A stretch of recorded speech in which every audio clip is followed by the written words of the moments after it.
Olá! O objetivo desse vídeo é falar um pouquinho mais para você sobre mim. Eu quero que você me conheça mais, eu quero que você conheça um pouquinho da minha história e o que me fez chegar até aqui, trabalhando com tratamentos naturais, trabalhando com cursos, com palestras, com atendimentos em consultório. Desde criança, nunca fui uma criança muito comum. Eu não tinha os mesmos interesses das crianças da minha idade, dos garotos da minha idade, que estavam sempre muito preocupados e ocupando tempo jogando futebol na rua, etc. Isso não me agradava muito.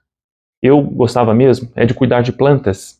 Eu adorava plantar tudo que eu podia, comprava sementes disso e daquilo, plantava plantas do tipo flores, do tipo temperos, etc. Gostava também de cuidar de animais. Eu cheguei até mesmo a pegar sapos na rua, em dias de chuva, para cuidar do sapo. Cuidei de rãs, cuidei de periquitos, de pássaros, cuidei de cães, cuidei de gato, tudo que eu podia. Se eu pudesse cuidar de cobra, eu cuidaria. Uma vez eu quis até que minha mãe comprasse um réptil chamado iguana, mas ela falou, não, uma iguana aqui não. Mas enfim, segui minha vida com essa paixão, cuidar de plantas e dentro do meu parco conhecimento, plantava do jeito que dava. Mas aquilo me satisfazia, tanto quanto cuidar dos animais me satisfazia. Mas eu tinha uma terceira paixão também na infância, que era desenhar. Eu aprendi a desenhar, uma porque minha mãe é artista plástica, e isso me influenciou, e outra porque eu já tinha, de forma inata em meu ser, essa tendência artística, essa veia artística. Então eu gostava, fiquei anos da minha infância, se não toda a minha infância, desenhando, criando desenhos, ou reproduzindo aquilo que eu via, etc. Anos depois, já na adolescência, eu desenvolvi um gosto pela música, notadamente por flautas. Especialmente aquelas flautas nativas, aquelas flautas que muitos grupos indígenas costumam tocar nas praças, grupos peruanos, bolivianos, etc. Mas também cheguei a adquirir uma flauta transversal de metal, aprendi um pouco e uso a música como hobby desde então. E lá na adolescência, eu tinha um outro gosto, uma outra paixão, que se tornou minha paixão a partir de uma certa época da minha infância, enquanto eu estava na escola ainda, a partir da quinta série, eu comecei a treinar vôlei na minha escola. Não era bom no vôlei, mas eu fui desenvolvendo habilidade no vôlei. Até que um dia, a mesma treinadora da escola era treinadora de um clube na minha cidade. E ela vendo o meu desempenho e a evolução no esporte, ela me convidou a treinar também nesse clube. Neste clube, o treino já era mais intenso, era voltado para campeonatos interurbanos, etc. E aí eu fui, comecei a me desenvolver ainda mais e aquela paixão pelo vôlei só cresceu. Foi então que, com a intensidade que eu sempre me dedico às coisas que eu gosto, que eu vejo utilidade e que eu sei ser bom, eu decidi, eu quero ir mais além. Eu quero jogar num time profissional. Claro, eu estava na adolescência ainda, mas eu quero ir jogar em um time. De preferência, em São Paulo, capital, meu estado. E foi então que, em um certo momento, por volta de 15 anos, eu fui fazer um teste em 2 times em São Paulo. No saudoso Banespa, um dos melhores times que tínhamos no Brasil na época. Neste, eu passei apenas na primeira fase, não passei na segunda fase. E no segundo clube, onde fui fazer teste, que é o Esporte Clube Pinheiros, eu passei de primeira. E aquilo me deixou muito feliz. E pela primeira vez, fui morar sozinho, ou seja, longe da minha família, com 15 anos de idade. Isso me amadureceu bastante. Eu tinha tudo, o clube me dava tudo, me dava inclusive um salário, me dava escola, salário, moradia, alimentação, tudo. Era a vida que eu queria seguir como esportista, como jogador profissional de vôlei. E isso tudo foi muito bem até um certo ponto, quando eu tinha próximo de 16 anos, em que eu tive um problema de saúde. Eu tive uma infecção na medula espinhal, algo que não é comum, isso é raro, mas aconteceu comigo, fui sorteado. Uma bactéria se alojou na região da medula espinhal e o meu sistema imune começou a reagir a isso. O que aconteceu, resumindo essa história, foi que ao longo de 7 dias, dores fortes na região das costas, não entendi o que era, achava que era meramente uma dor muscular, fazia alongamentos, etc. E aquilo não melhorava. Até que descobri que, de urgência, tive que fazer uma cirurgia. Eu teria que fazer uma cirurgia. Por quê? Se eu não fizesse essa cirurgia, segundo o médico neurocirurgião que me operou, eu corria o risco de ficar, ou eu teria o risco de morrer, ou eu teria o risco, no mínimo, de ficar tetraplégico, sem qualquer movimento no corpo, só da cabeça para cima. E, obviamente, me submeti à cirurgia, não tinha outra opção. E o médico, inclusive, me disse o seguinte: se a gente esperasse mais 2 horas sem fazer essa cirurgia, você ficaria, no mínimo, tetraplégico. A cirurgia correu bem. Acordei no dia seguinte no hospital e depois descobriram que, de novo, a bactéria se proliferou, a infecção não havia sido eliminada totalmente. Fizemos uma nova cirurgia. Depois dessa segunda, resolveu 100%. Desde então, naquela época, com 16 anos, eu descobri que aquele meu sonho de ser um jogador de vôlei profissional havia acabado ali. Mas aquilo não me abalou profundamente. Eu percebi que depois daquele momento, os meus interesses passaram por uma nova transição. Essa foi a primeira grande transição da minha vida. E quando eu fiz essa transição de interesses, a minha consciência passou a se interessar por temas mais profundos da vida. Eu comecei a estudar tudo que eu podia. Na época me surgiu um interesse súbito sobre astronomia, não astrologia, astronomia, o estudo dos planetas, das estrelas, do universo, das galáxias. Aquilo me encantava. Depois disso comecei a me interessar pelo estudo de ufologia, comecei a estudar espiritualidade, tudo isso a partir ali dos 16 anos. E fui aprofundando os meus estudos cada vez mais em espiritualidade e, no meio disso tudo, eu comecei a me encantar pelo estudo das terapias complementares. Antigamente chamávamos muito de terapias alternativas ou terapias holísticas. Tanto é que eu decidi fazer alguns cursos mais técnicos na área de cromoterapia, aromaterapia, shiatsu, etc. Além de Reiki. O Reiki foi a primeira porta que eu adentrei nessa área de tratamentos naturais complementares e integrativos. E eu percebi que era isso que eu queria seguir agora na minha vida. Aquele sonho do jogador de vôlei já não existia mais. Não perdi o gosto pelo vôlei, mas o sonho, o ideal de ser um jogador profissional, isso já não mais existia. Agora, eu queria mesmo, com toda a minha sinceridade, promover o meu desenvolvimento pessoal, a minha expansão de consciência, a minha evolução espiritual. E foi nisso que eu fui me dedicando desde a adolescência.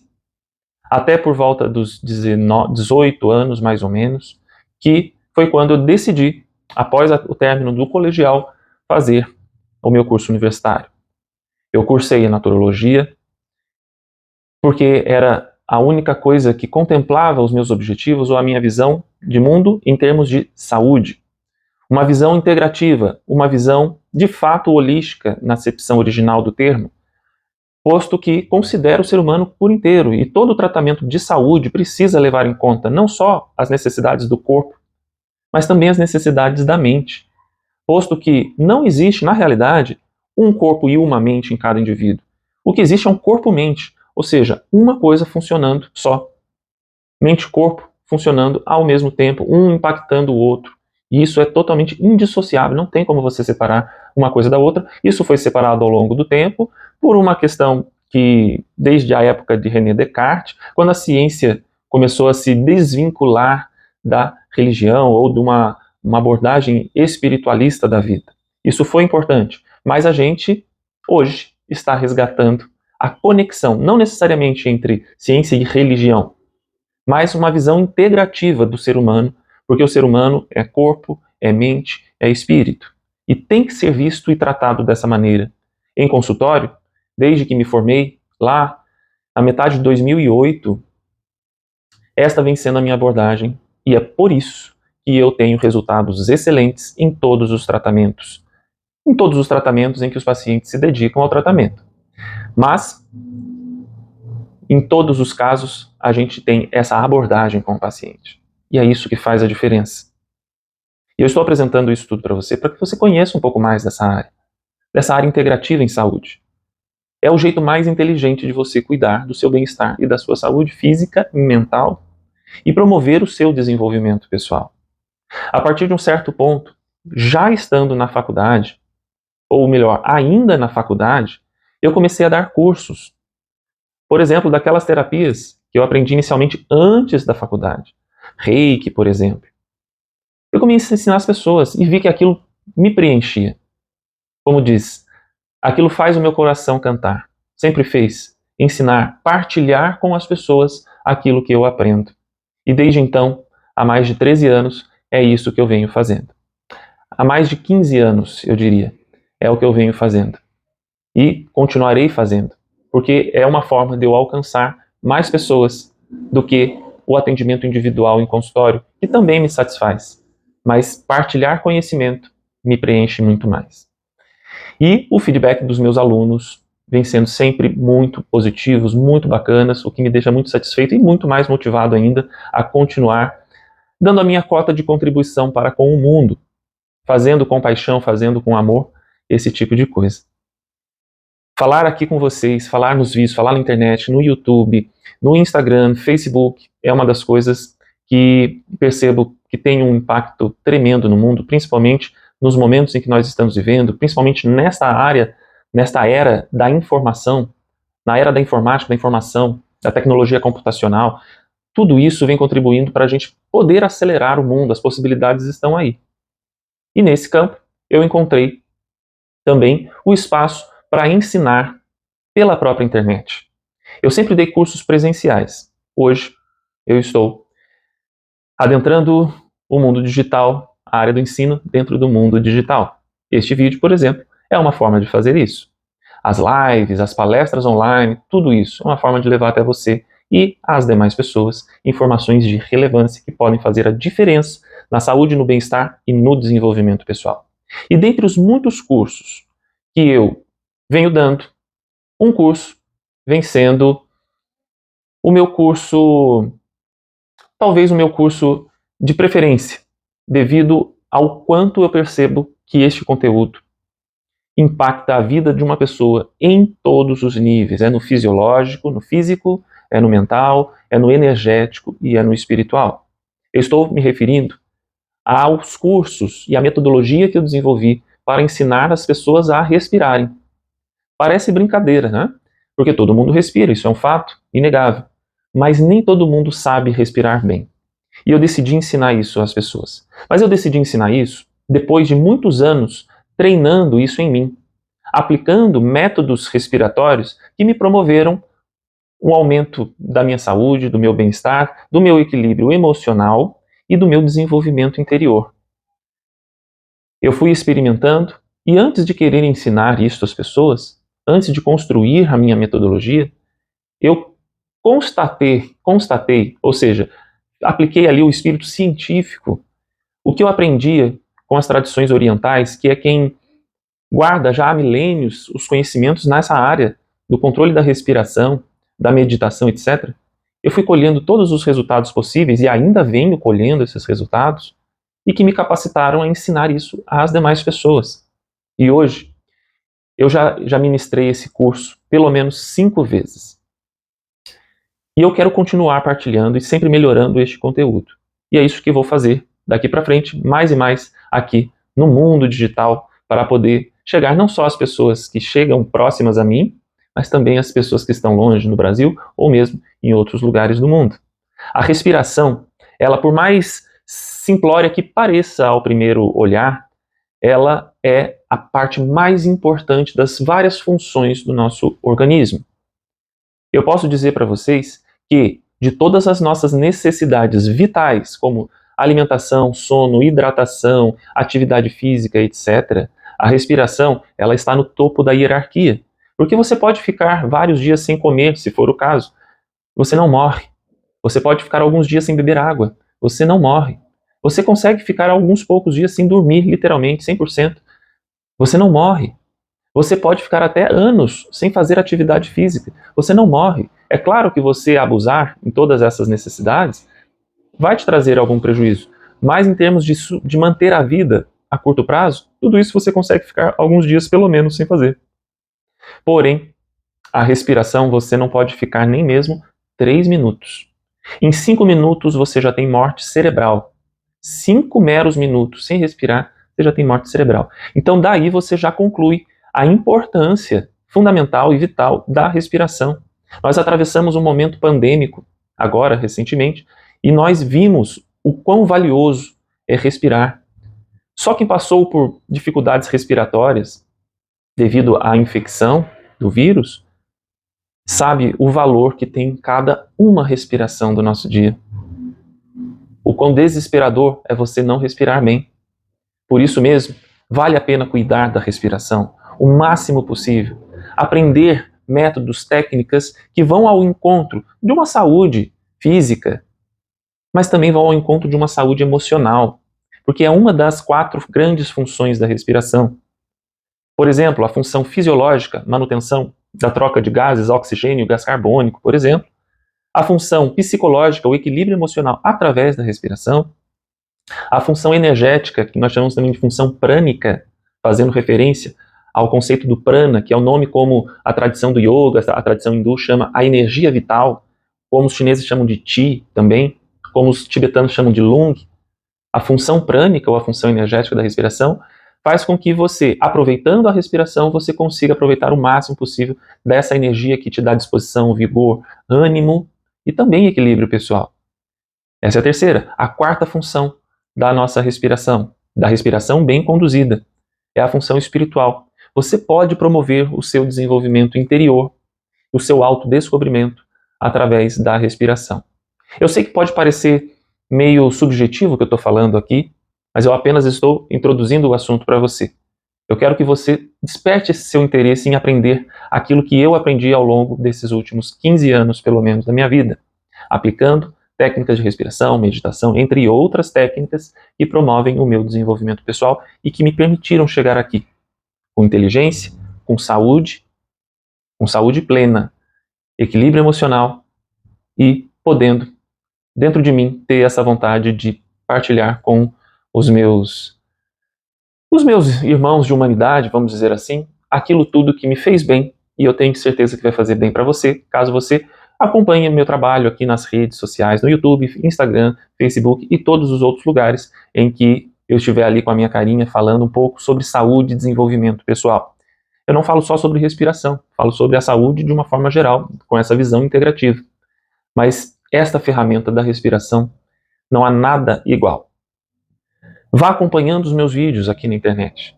Vá extraindo desses vídeos algumas pérolas para a sua saúde, para o seu equilíbrio.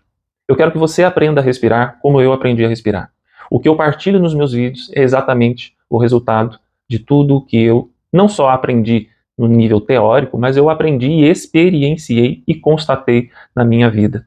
O que eu quero partilhar com você e o que eu quero que você sinta é tudo aquilo que os meus alunos dos vários outros cursos que eu já dei de respiração constatam neles mesmos, colhem neles mesmos com essa dedicação no aprendizado de como respirar bem. E não é só respirar, inspirar e soltar, inspirar e soltar. Existem muitas técnicas, muitos métodos que a gente vai aplicar cada um deles em cada situação. Se eu quero relaxar, se eu quero ficar tranquilo, se eu quero equilibrar, se eu quero ter um controle sobre o meu estresse, sobre a minha ansiedade, sobre o meu nervosismo, sobre o meu medo, sobre a minha tristeza. Tem técnicas específicas para isso. Detalhe, sem remédios. A respiração, como diz um grande amigo meu, ela só tem um defeito. Ela é grátis. E talvez por isso a gente não valorize tanto. Se a gente tivesse que pagar R$1 por cada respiração do nosso dia, a gente iria respirar bem devagarinho, bem tranquilo e teria um estado nervoso sob controle total. Porque a gente não iria querer gastar uma grana alta aí a cada respiração. No final do dia, você sabe quanto que você teria gastado? Você teria gastado pelo menos R$22 mil se pagasse R$1 por cada respiração do seu dia. Então, valorize a sua respiração. Ela é de fato gratuita. Você não vai pagar nada por ela. Valorize e aprenda como respirar e extraia da sua respiração o potencial máximo que ela pode te oferecer. Uma saúde máxima, energia máxima e um desenvolvimento pessoal máximo. Vem comigo, vamos aprender cada vez mais, vem acompanhar, se inscreva nos meus canais, Instagram, Facebook e YouTube, e acompanhe tudo que você puder. Tem vários vídeos nesses canais. Vá maratonando esses vídeos, vai aprendendo tudo que você puder, não só sobre respiração, eu tenho vários e vários vídeos sobre outras questões, sobre a saúde intestinal, sobre equilíbrio emocional, gestão do estresse, sobre diabetes, etc. Tem muita coisa lá. Confira, vem comigo, se inscreva. Se você não está inscrito em algum desses canais, se inscreva. Você não paga nada por isso e ainda só tem benefícios e vantagens. Eu quero deixar aqui meu abraço a você e meu muito obrigado por ter me acompanhado nesse vídeo até esse ponto. Como dizem os hindus, Namastê é um cumprimento de algo mais profundo em mim, saudando e reconhecendo o algo mais profundo que existe dentro de você. Até o nosso próximo vídeo aqui.